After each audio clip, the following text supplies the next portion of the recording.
and then just not work, and then let Visma try to bring it back. And if it doesn't come back, then Jorgensen gains time with Tadej. I think the small thing that's in Jonas's favour is that I don't think there are any bonus seconds on the top of any of these climbs, like 6, 4, and 2, because otherwise Tadej would be mopping up a good few sets of bonus seconds, like at least 10, I'd say, over Jonas. So I think it's, they just got to get through those first few days, in my opinion, and just try and negate Tadej's aggressive nature, racing nature, let's say. I don't think he actually is I don't think he's an aggressive kind of person. I mean, we might as well get to him now. I mean, Tadej Pogacar, why has he not done this year? I mean, he's finished on the podium of the 4 monuments he's been part of. So, podium in Milan-San Remo, winning Tour of Flanders, podium in his debut in Paris-Roubaix, winning Liège-Bastogne-Liège for the 20 millionth time, winning the UAE Tour as well.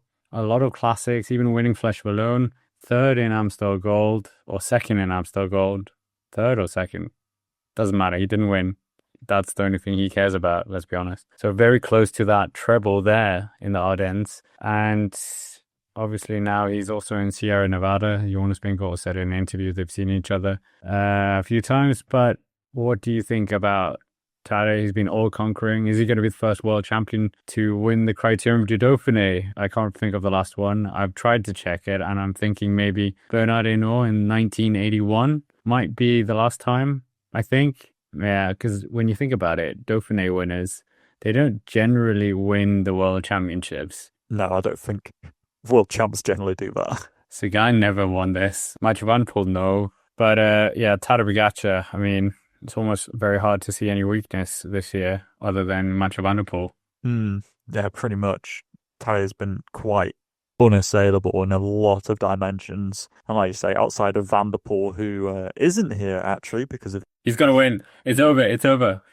Mathieu Van der Poel's not here, so Pogacar's going to win. Yeah, because of Van der Poel's extracurricular activities, where he stacked it on his mountain bike, in like Nova Meste or whatever. But anyway, he should just focus on cyclocross and winning monuments. Yeah, I'll then call it a day. Tadej's just been incredible this year. Like you say, it's rare that he finishes off the podium or anything, and I think that he'll be a big instigator. And his level is just insane. We haven't seen Jonas's, obviously, so maybe it's just a bit of a, one-sided bias that we've only seen Tadej and we've gone, oh, well, look how incredible Tadej is and nobody's close to him. But Jonas is one of the only people from a GC perspective that can negate him. But we haven't seen those two together in a race for a while now. Yeah, so it'd be interesting. It's pretty much the tour last year, isn't it? That we saw them both together. Because Jonas only did the Tour of Poland that he won, and there's no Tadej Pogacar there. He will be at Worlds, though, both Vingegaard and Pogacar, so that's quite interesting. That aside, he has also got a team as well. Who's on his team? They've been very strong, UAE, this year. They've been winning left, right, and centre. And let's not let the Giro d'Italia whoopsie on stage 20 overshadow that. They have been a very strong team. Yeah, they've been an incredibly good team. So alongside Pogacar, we have, I'll kind of go from like rouleurs up to climbers. So we've got Pollitt, Wellens, Narvaez, Novak, Soler, and Sivakov alongside Pogacar. I don't know. Does it not seem like a bit of a strange team to you? Yeah. What is that?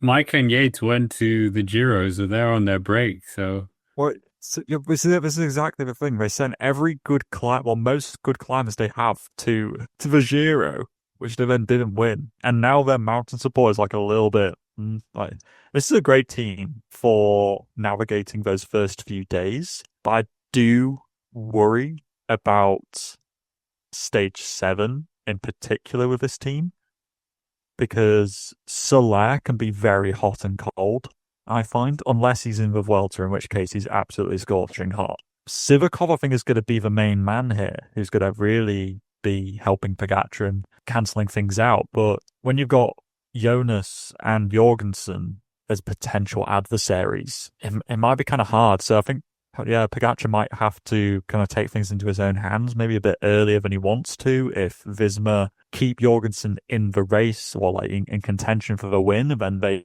allow him to attack up the Telegraph, or whatever, or they deploy some satellite riders over, before Croix de Fer, and they attack there instead. You could end up with UE being put underneath a little bit of pressure and only really having Sivakov left to close things down. So that'll be my only slight concern, is that it's a great team for the flat and medium mountains, but I'm not sure about the high mountains. Then again, I don't know what Visma Bike are fully fielding yet outside of Sepp Kuss and Jorgensen as their high mountain support. It would be interesting to see Tadej Pogacar a bit isolated, since Vingegaard was feeling a bit of the isolation last year. But obviously this isn't the Tour de France. But yeah, you make a really good point there. And it also depends on what you said before. Is Sepp Kuss on firing form? Is he going to be really able to dig into UAE? I mean, we've seen like a lot of riders within UAE have kind of taken a step up. Pavel Sivakov, great talent, as we know, under 23 Giro d'Italia champion. That could be a GC rider in his own right. And I can't see him matching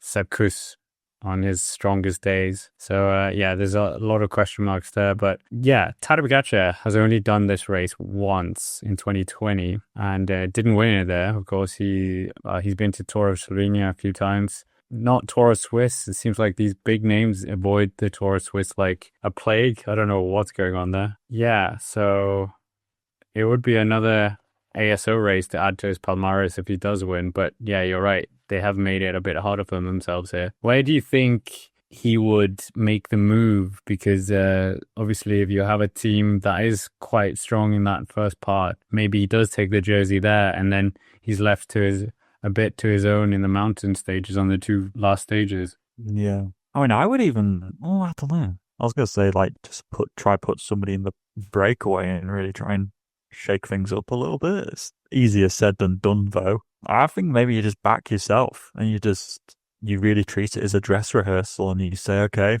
we're going to try to take the lead of a race and we're going to see if we can hold off the onslaught from Visma Bike and really just, try and not overcomplicate things. Don't try and reinvent the wheel. Just have the jersey, ride, and defend it. Kind of simple as that. And just really try and just use the legs to defend it. No clever strategy.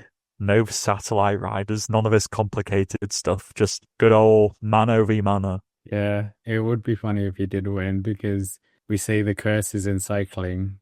The curse of the rainbow jersey. And then he would have the curse of winning the Dauphiné.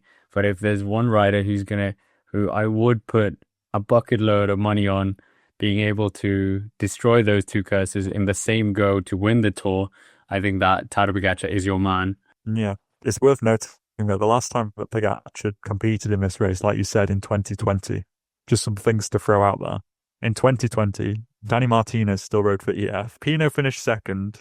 Miguel Angel Lopez was still riding. Dumoulin was 7th. Sivakov rode for Ineos. Valverde was still around. Pierre Rolland and Richie Porte were also still around. This goes to show just how long ago Pogacar competed in this race. But like you say, it's one of the only World Tour level stage races that he hasn't won. And it would probably be quite a cool one to add to the palmarès. So, I mean, Patrick, we talked about him before.